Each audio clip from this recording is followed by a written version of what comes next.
This is Chris Carlson, and welcome to the Bolder Banking Podcast. My guest on this episode is Cassie Solomon, president of the New Group, a company that helps leaders and teams accelerate successful strategic change. We focus our conversation on the future and Cassie's role as a futurist. Her definition of a futurist demonstrates why she is so successful in helping companies and organizations think strategically about how the future will impact them. Cassie, welcome to the show. Thanks, Chris. Thanks so much for having me. Cassie, we got a lot of really cool things to talk about in this episode. But before we get started, tell us about Cassie Solomon and the New Group. Well, I started out as an organizational change consultant, Chris, and I teach at Wharton. I co-authored a book with my Wharton colleague called Leading Successful Change. And I kind of migrated my practice, which is through my firm, the New Group Consulting, over to strategic planning. But I definitely come at that topic of planning with my background in organizational change, whispering to me that doing a strategic plan should change an organization in the process. It should be an intervention, a way of building the organization's capability. And then in about 2016, I got really fascinated by technology and the fourth industrial revolution, and that just deepened my attachment to strategic planning and trying to figure out what's coming in the future. Well, speaking of that, Cassie, tell me, what is a futurist? Honestly, Chris, if you tell someone you're a futurist at a cocktail party, it just grinds conversation to a halt. I really don't recommend it. A futurist is someone who is trained to help people see possibilities. That's my favorite definition of it. Definitely not someone who can look ahead and tell you what's going to happen. I once said I'm a futurist to a guy at Medtronic, and he said, what's going to happen to my stock in the next 3 years? That's not what a futurist can do. I'm really sorry. But we are trained to help people and organizations think about what's coming and what are the implications of what's coming and what different scenarios we should be planning for. Tell us that definition once again. I think it's brilliant. I think it is about helping people and organizations see possibilities. We do a lot of work in scenario planning because we can't look ahead and tell the future. Nobody can do that, unfortunately, but you can prepare for different possibilities. That is great. So how does one become a futurist? I kind of backed into it, Chris, by working with a client of mine starting in 2016, looking at the future of healthcare and how technology was going to transform the delivery of healthcare.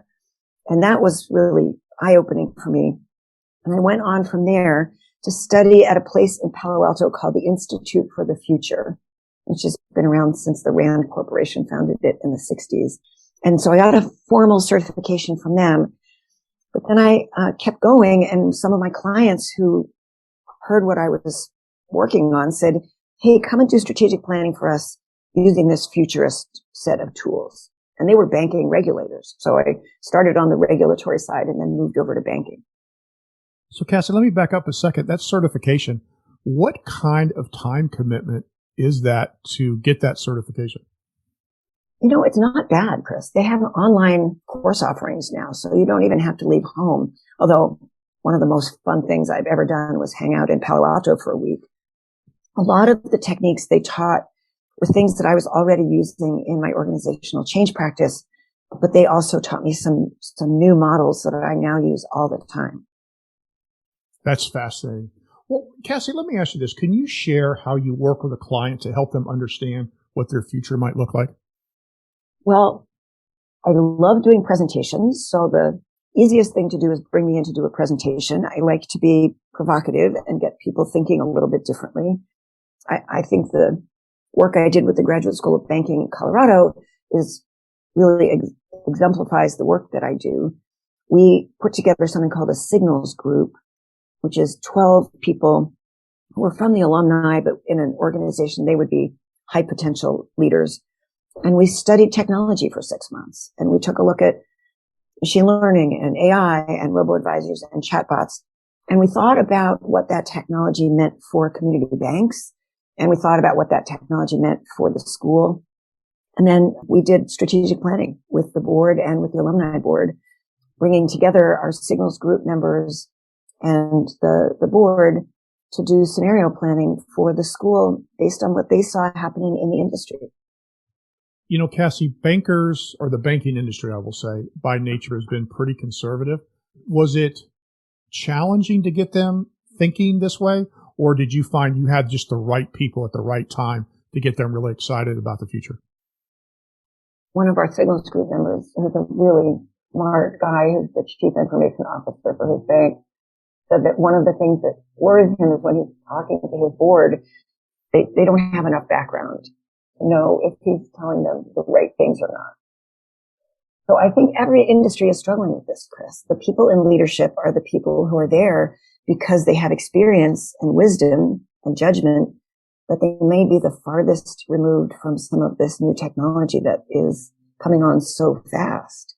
So how do you get your organization prepared and your leadership prepared to lead into this new technology? It's a question that's not just happening in banking. It's happening in every industry. Well, let's stay in the banking industry. What is the banking industry doing well when thinking about the future of this industry?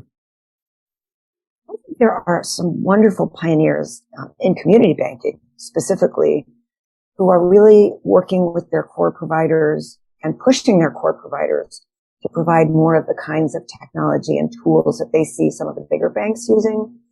So if you think about Capital One's which is a chatbot, or Bank of America's Erica, the capabilities of those chatbots are just growing, by leaps and bounds. And the community banks are pretty dependent on their core service providers for some of this innovation. And one of the things I hear is a level of frustration about their dependence on the core service providers. But there are community banks who are really moving into this area as quickly as anybody else is. So, Cassie, when we talk about the big banks and the community banks, one of the struggles with the community banks is the increased cost of regulation and technology. How can really paying attention to their future help them overcome some of these challenges? Well, this is pretty basic, Chris, but on both the regulatory side and on the banking side, I hear a lot of concern about succession planning, that the community banks that are not really paying close attention to their succession plan are much more likely to be the banks that are sold or consolidated, and that weakens the overall industry if it goes too long. So at a very simple level, paying attention to succession planning and finding the people that are excited about the future of community banking is really critical. Well, let's pull that thread a little bit more. In addition to that, what other blind spots does the banking industry have when it comes to the future?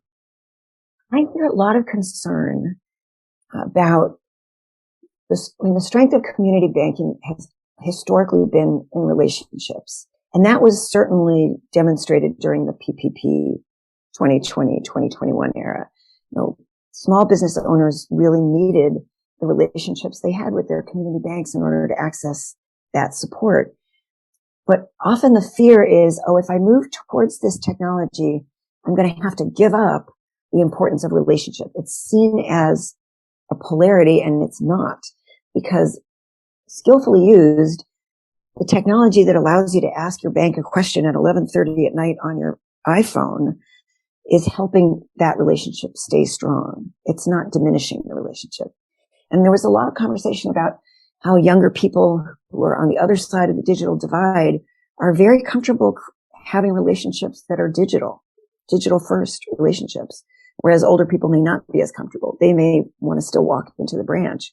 But if we don't see those two things in tension, relationship versus technology, I think it really helps us move forward. So you used a very unique word there, intentionality. It would seem to me that if you're looking into the future to be successful, there has to be that intentionality.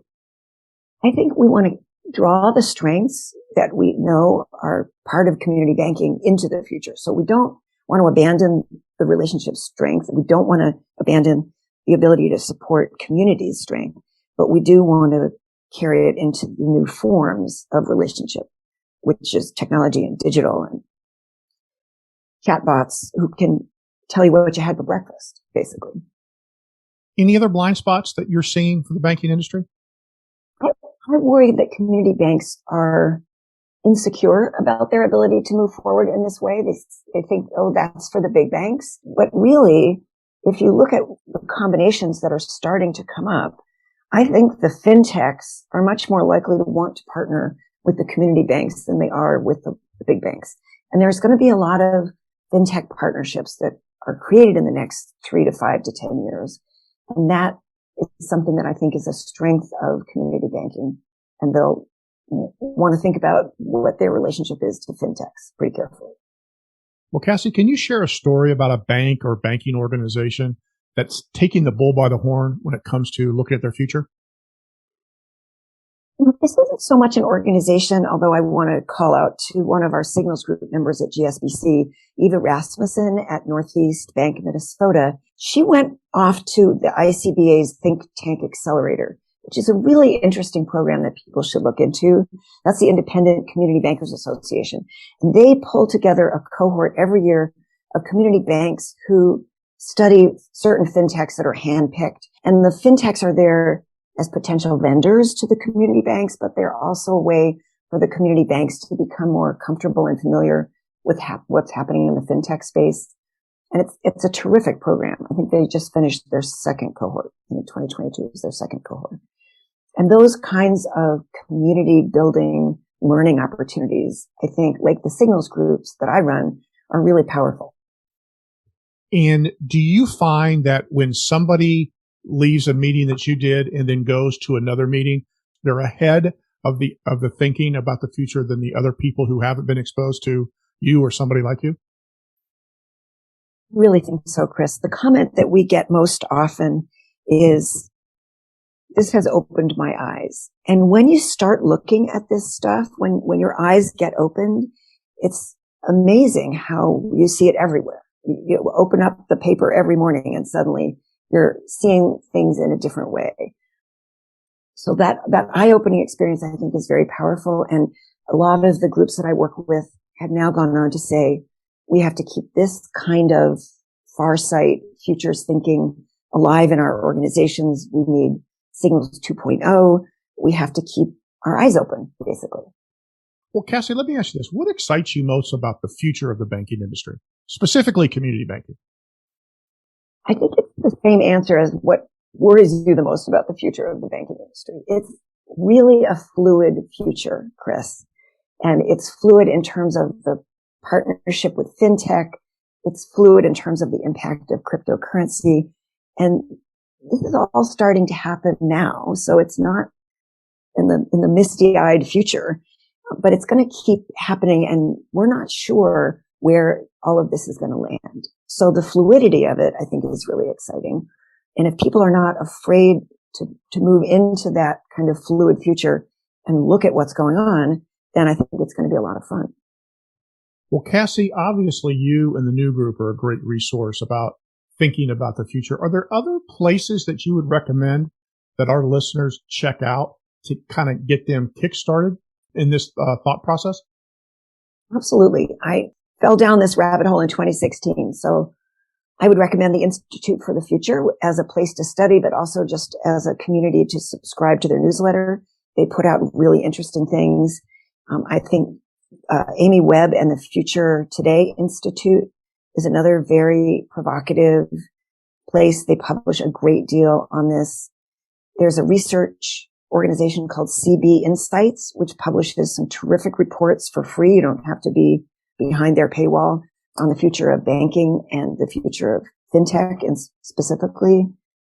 And stay in touch with the New Group because we're starting our Accelerating Change newsletter this June.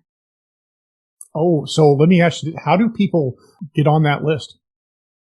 So the best way to reach me is through the website, which is www.thenewgroupconsulting.com, or my email, cassie@thenewgroupconsulting.com. I'm optimistic that we'll begin with some of the GSBC people that were involved in this process and then push the newsletter out from there. But I would love it if people who are listening would just jump on the website and subscribe. That's awesome. Thanks for that resource. Well, Cassie, I know you got a lot going on. You've been incredibly busy 2022, so I really want to thank you for taking time out of your schedule to visit with us today. Thanks, Chris. It was really fun to talk about this, and I appreciate you having me on. Thank you, Cassie.